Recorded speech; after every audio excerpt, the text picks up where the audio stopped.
নমস্কাৰ, মই বিকাশে আপোনালোকক প্ৰজ্ঞা.com-লৈ স্বাগতম জনাইছোঁ। আজি আপোনালোকৰ বাবে লৈ আহিছোঁ 5টা অনুগল্প, তাৰে এটা মোৰ নিজৰ আৰু বাকীকেইটা বৰ্ণালী চৰণীয়াৰ। প্ৰথমতে মই আপোনালোকক মোৰ নিজৰ পৰিচয়টো দিব বিচাৰিছোঁ। মোৰ ঘৰ লখিমপুৰৰ ধৰপুৰত আৰু বৰ্ণালী চৰণীয়াৰ ঘৰ হৈছে ৰঙিয়াত। তেখেতৰ বিভিন্ন ৰেখা ইতিমধ্যে কাকত আলোচনীত প্ৰকাশ পাইছে। বৰ্তমান তেখেত জনপ্ৰিয় মাহেকীয়া আলোচনী ৰহস্যৰ সহযোগী সম্পাদিকা হিচাপে কৰ্মৰত। আহক আমি একেলগে গল্পকেইটা উপভোগ কৰোঁ।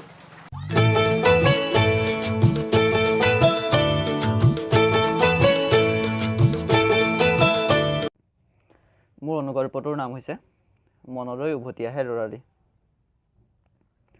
বহুদিনৰ মূৰত অনিতাক দেখি আৱেগিক হৈ পৰিল ৰবীন। মনলৈ উভতি আহিল শৈশৱৰ দিনবোৰ, বাৰীঘৰ সজাৰ পৰা স্কুল কলেজৰ দিনবোৰলৈকে। অনিতা বজাৰ কৰাত ব্যস্ত, তাক দেখাই নাই।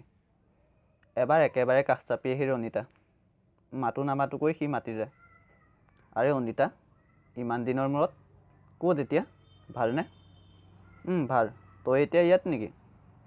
সি বুলি ক'বলৈহে পালে। তাই গাড়ীত উঠি বহিলেই আৰু একো সুধিবৰ সময়কে নাপালে। এৰা, আজি তাৰ লগত কথা পাতিবলৈ অনিতাৰ সময় ক'ত? পাচলিৰ বেপাৰীহে সি। এইবাৰ পাঠ কৰি দিব ওলাইছোঁ বৰ্ণালী চৰণীয়াৰ 4টা অনুগল্প। তেখেতৰ প্ৰথমটো অনুগল্প হৈছে বিষ। চহৰত থকা পুতেক ঘৰলৈ আহিব ইমান দিনৰ মূৰত, লগত বোৱাৰীয়েকক তাই দেখাই নাই। চহৰৰ ছোৱালী, ল'ৰাই নিজে পচন্দ কৰি বিয়া পাতিলে। বোৱাৰীয়েকক কি খুৱাব, ক'ত থ'ব, এইবোৰকে ভাবি ভাবি তাইৰ গাত তত নাই।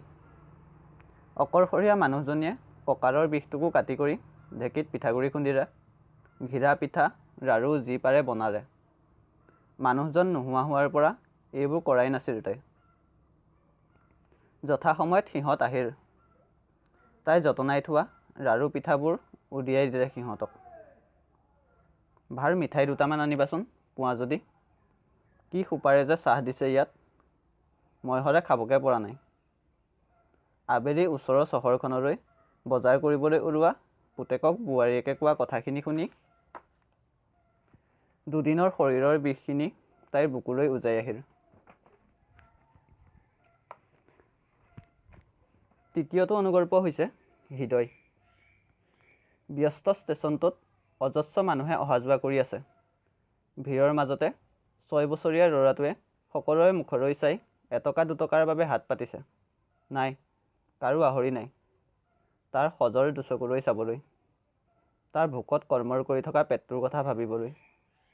এটা সময়ত ভোক সহিব নোৱাৰি কান্দি কান্দি ল'ৰাটো তাতেই বহি পৰিল। এনেতে ক'ৰবাৰ পৰা পাগলী এজনী আহি হাতত কেইখনমান আধা খোৱা ব্ৰেড গুজি দি মুখেৰে কিবা কিবি ভুৰভুৰাই তাৰ পৰা আঁতৰি গ'ল। তৃতীয়টো অনুগল্প হৈছে প্ৰেমৰ বাবে। কোনোদিন নিজৰ বাবে ভগৱানৰ ওচৰত একো নিবিচৰা নিগ্ধাজনীয়ে নিবিড়ক ভাৰে কুশলে ৰাখিবৰ বাবে সদায় ভগৱানৰ ওচৰত চাকি এগছি জ্বলাইছিল। যিদিনাখন সি অন্য এজনীৰ হোৱা বুলি গম পালে, সেইদিনা তাই নিজৰ জীৱনৰ চাকি গছকে নুমুৱাই সকলোৰে পৰা নীৰৱে বিদায় ল'লে। চতুৰ্থটো অনুগল্প হৈছে ৰ'দ। আজি ৰাতিপুৱাৰে পৰা ভুৰ ৰুই আছে মণিয়ে, অকণো জিৰণি নোলোৱাকৈ। এতিয়া বেলি দুপৰ হ'ল। কিছু আঁতৰত কঠীয়া তুলি থকা গিৰিয়েকেও ৰ'দৰ তাপ সহিব নোৱাৰি ওচৰৰ গছ এজোপাৰ ছাঁত জিৰণি ল'লেগৈ। তাইকো মাতিলে কেইবাবাৰো। তাই ক'বলৈ মন গ'ল, সতিনী এজনী আনি দি অন্তৰখন দেখোন কেতিয়াবাই পুৰিলি। এতিয়া শৰীৰটো আহাৰমহীয়া ৰ'দে কি কৰিব পাৰে।